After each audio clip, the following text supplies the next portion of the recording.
Stinkin Thinking. We joke about it. Oh, she's such a stinking thinker. But in actuality, I think if I were to speak to you directly today, you might be guilty of it yourself. I know I am. This is Gail Davis, and I come to you on behalf of the Endless Mountains Empowerment Summit. We are bringing you 21 days of virtual empowerment. Today's topic is, how do we overcome stinking thinking? How do we experience transformational thinking, soaring above the obstacles of life? You know what I'm talking about. We're being hit with COVID-19, we're in isolation, and today I found out that the quarantines are extending, that it doesn't look like it's going to be over April 15th. Well, in actuality, we don't know when it's going to be over. I have a confession time. I grew up in a home of stinking thinkers. My mom, I can't blame her. She had to drop out of high school in 8th grade and go to work for the family. Basically, she had to put food on the table for her single mom and younger brother. You would think that as soon as someone came along and showed an interest with her, she would get married. Well, she did at a very early, young age to my father. They basically thought that if you work hard for a company, you'll have retirement. So dad worked for a company for many, many years, and mom worked for the telephone company.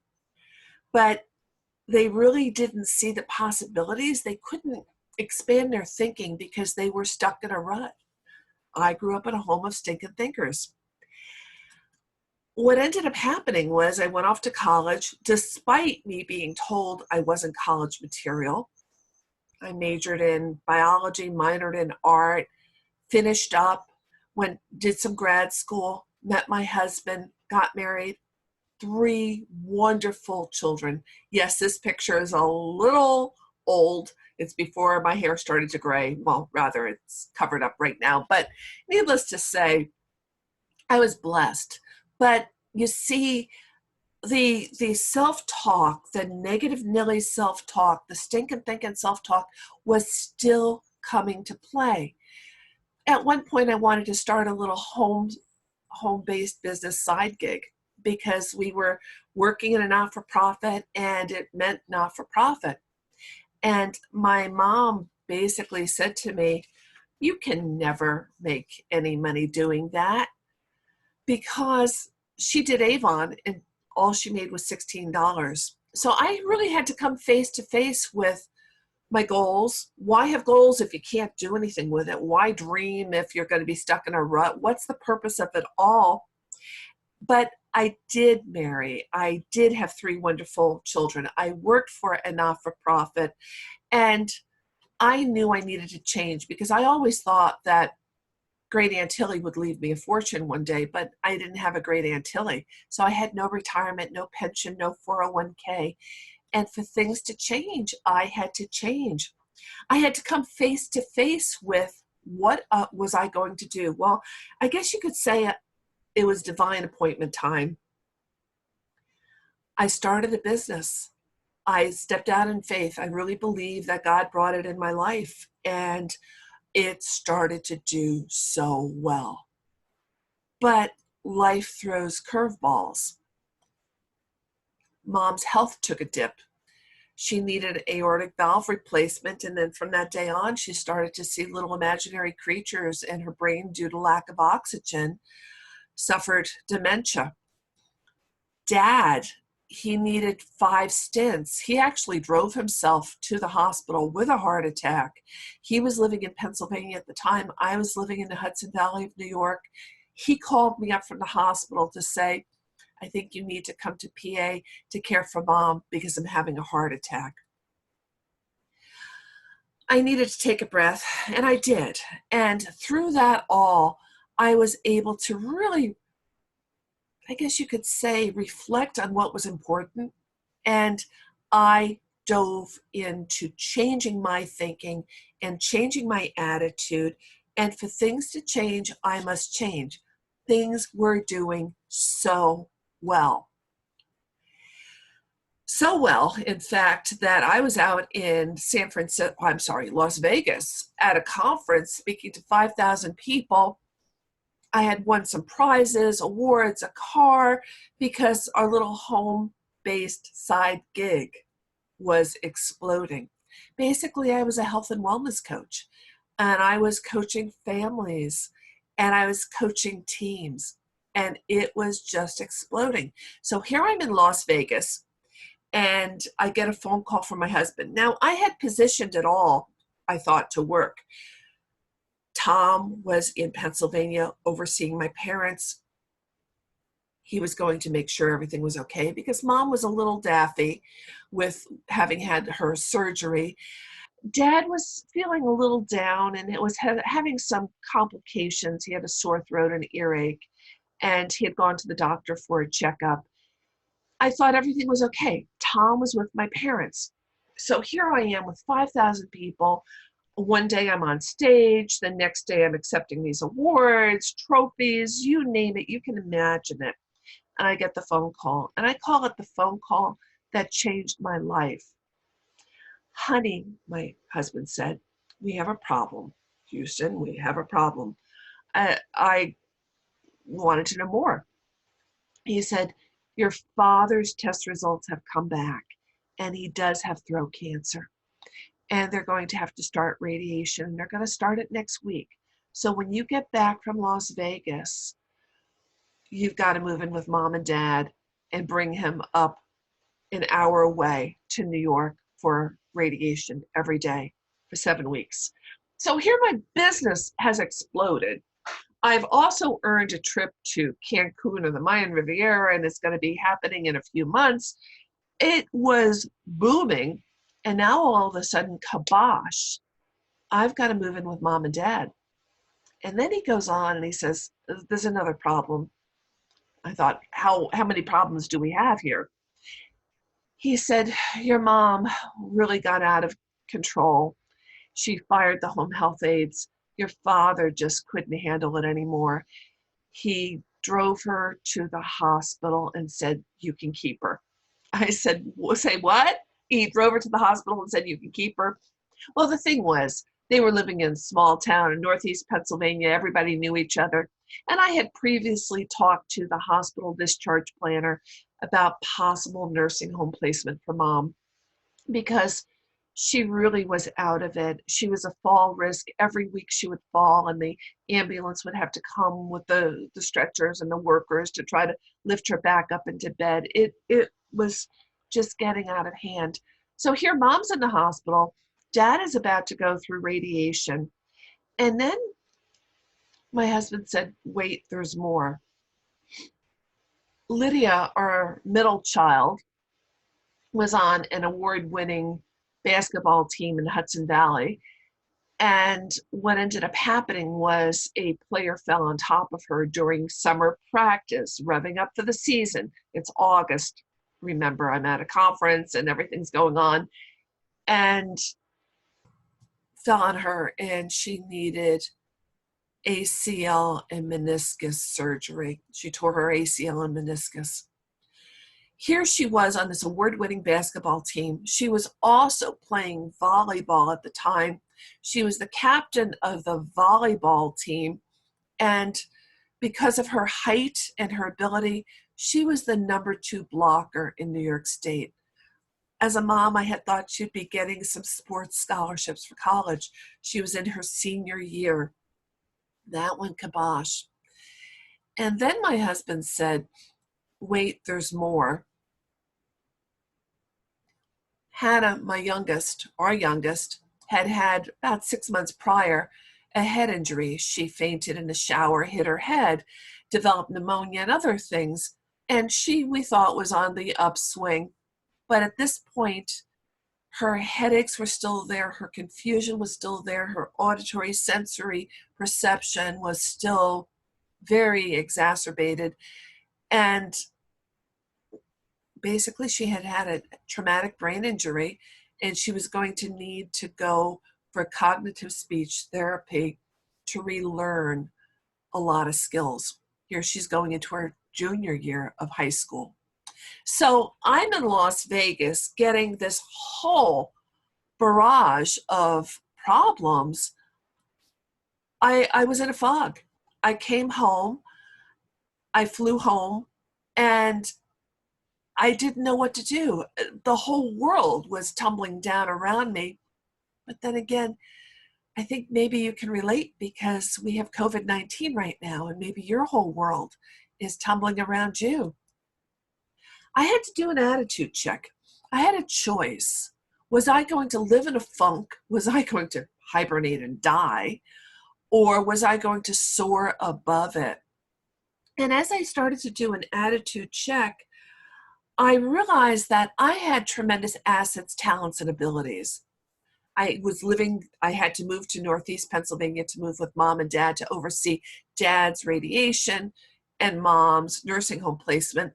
My husband was in the Hudson Valley of New York, and he was daily bringing one daughter for physical therapy post-surgery and one daughter over to Burke Rehabilitation Center in White Plains, New York for cognitive speech therapy. So our lives were very pulled apart. But as I started to reevaluate, I realized I have intelligence, unlike years back when I thought I wasn't college material. I had great internet connections, believe it or not, in Northeast Pennsylvania. I had time on my hands. So what was I going to do? Well, basically, I dove in and I took advantage of the time and became a certified life coach. Likewise, dear friend, you may have time on your hands right now. You may be quarantined. You may be in self-isolation. It's time to do an attitude check and figure out, where can you go with this? What can you do?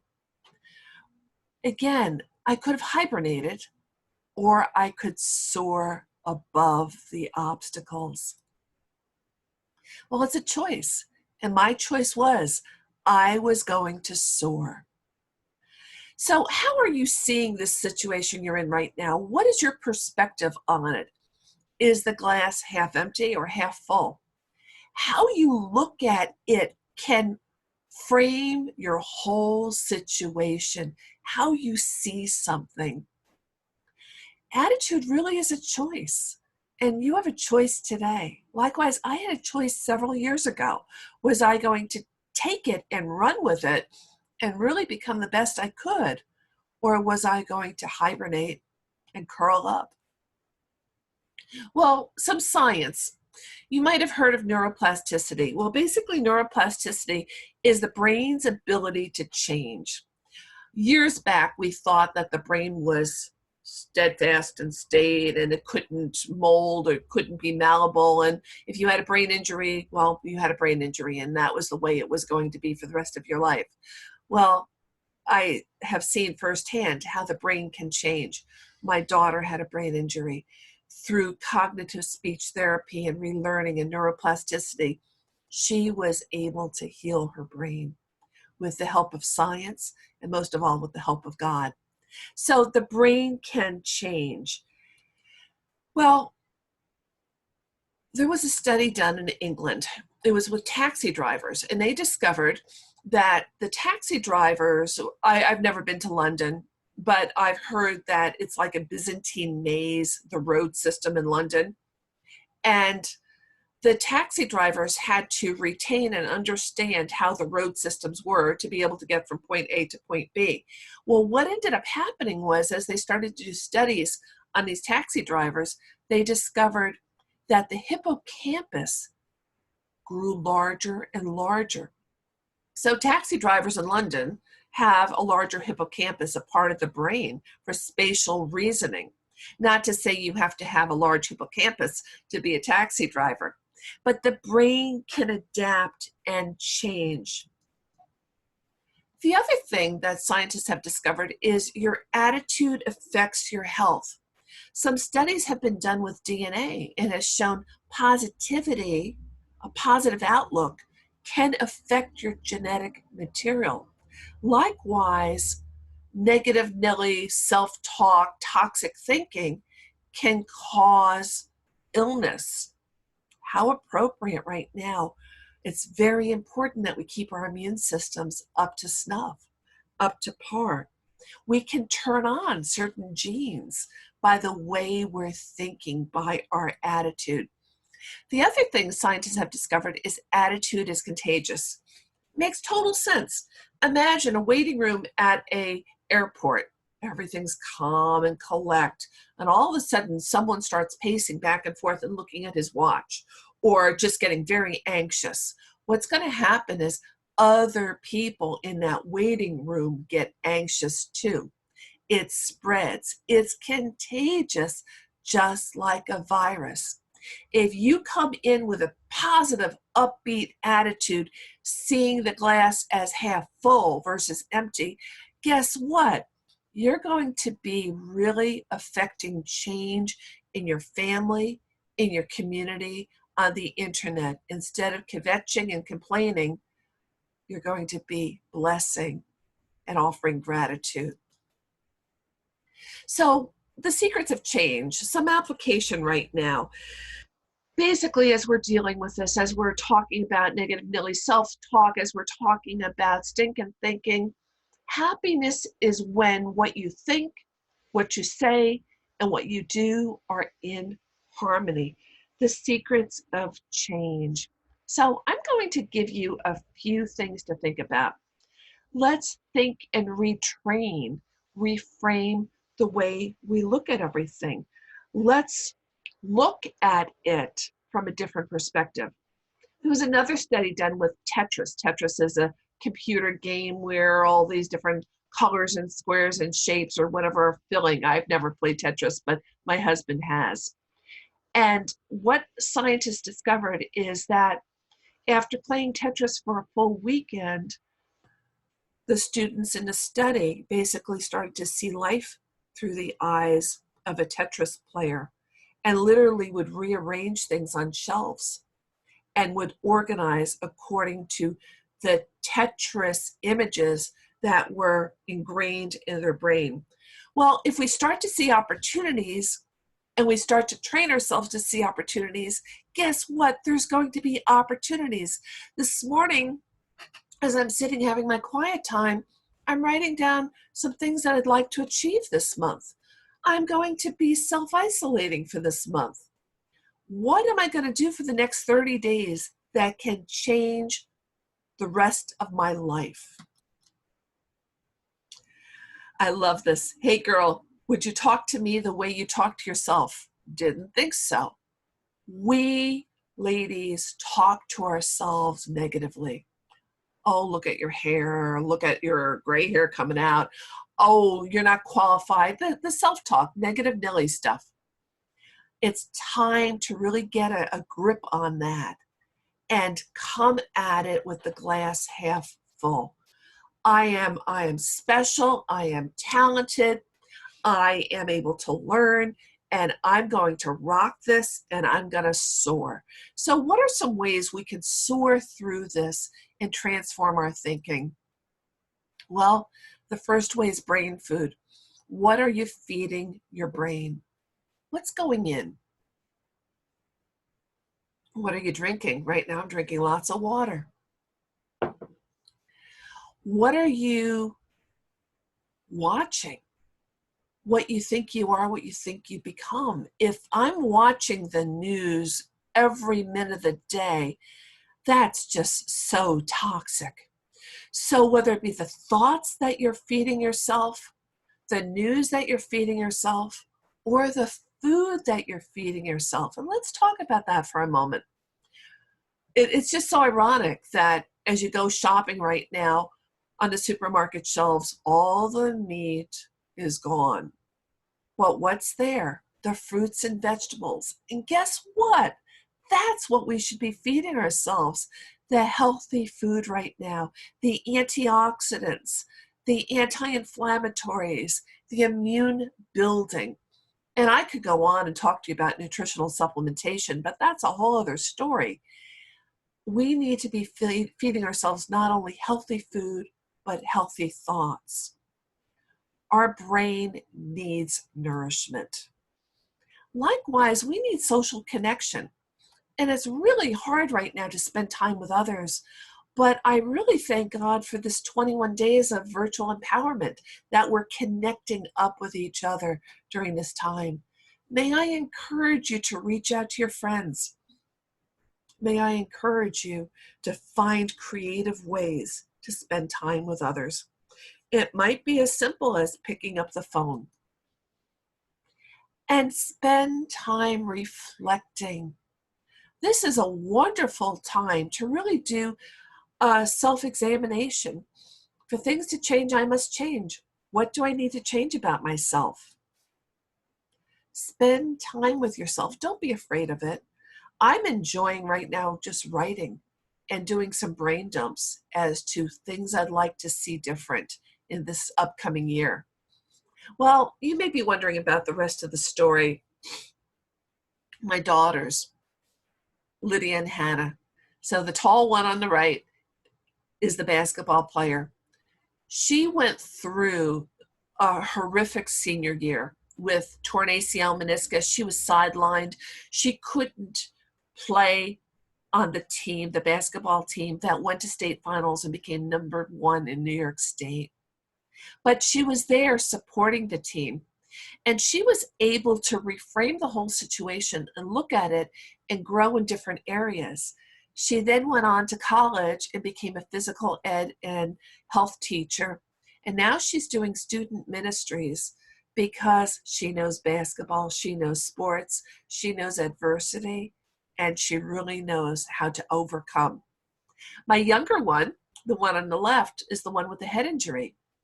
It opened up a new avenue for her, real compassion and empathy for others that were suffering and hurting.